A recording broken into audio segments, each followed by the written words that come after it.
Bonjour, madame, bonjour, monsieur. Mans vārds ir Jānis, esmu Autobasadone pārstāvis. Šodien vēlos jūs iepazīstināt ar jauno elektrisko C3. Šī mašīna ir absolūts jaunums mūsu tirgu.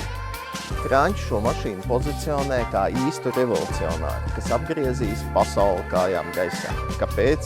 To es jums šodien pastāstīšu. Citroen ražotājs šai mašīnai vēlās uzsvērt 4 galvenās lietas. Drošs, dabai draudzīgs, komfortabls un pieejams.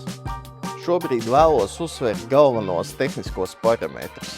Automašīna spējīga nobraukt 320 km, akumulātora jauda 44 kW un pats interesantākais un labākais uzlāde no 20 līdz 80% aizņem tikai 26 minūtes.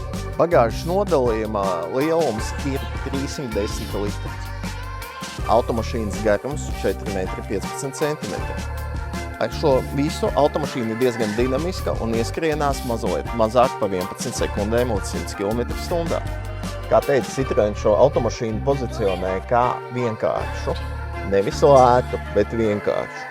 Kruīza kontrole, elektriskie logi, elektriskie spoguļi, kondicionieris, automātiskā ātrumkārba.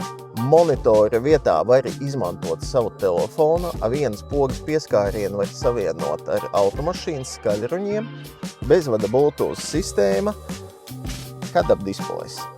Vēlos pateikt vienu svarīgu lietu. Citroen šogad piedalās Gada auto 2005. Šī automašīna tiek piedāvāta divās versijās, U un Max. U versijas cena 25 000, tā būtu šī, un Max versija mazliet zem 30.